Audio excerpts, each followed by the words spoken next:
In digital Marathi, जनतेच्या हक्काचं व्यासपीठ।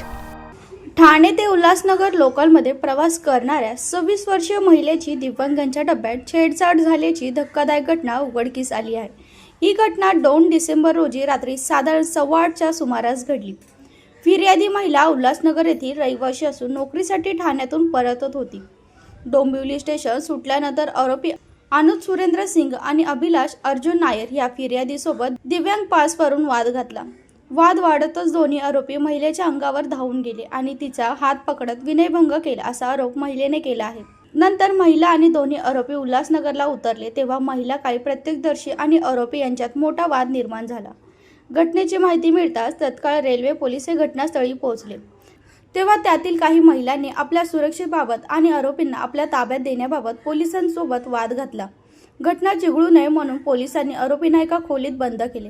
काही काळानंतर परिसर शांत झाल्यावर पोलीस आरोपींना कल्याण रेल्वे पोलीस ठाण्यात घेऊन गेले। फिर्यादीने दिलेल्या तक्रारीच्या आधारे कलम 74 BNS अंतर्गत गुन्हा नोंदवण्यात आला असून कल्याण रेल्वे पोलीस ठाण्याचे वोपोनी पंढरी कांदे यांच्या मार्गदर्शनाखाली दोन्ही आरोपींना ताब्यात घेऊन अटक करण्यात आली आहे।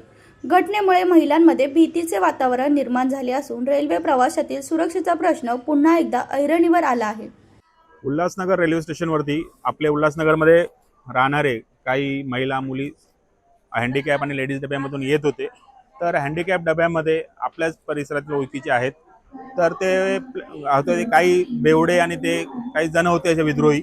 तर त्यांनी पूर्ण अश्लील चाळे करून अश्लील हावभाव किंवा म्हणजे अशा नको ठिकाणी हात लावून वगैरे सगळं म्हणजे घृणास्पद काम केलं। तर त्यांनी तिकडच्या महिलांनी वगैरे त्याला म्हणजे थोडासा चोप देऊन पोलिसांच्या हवाले केला।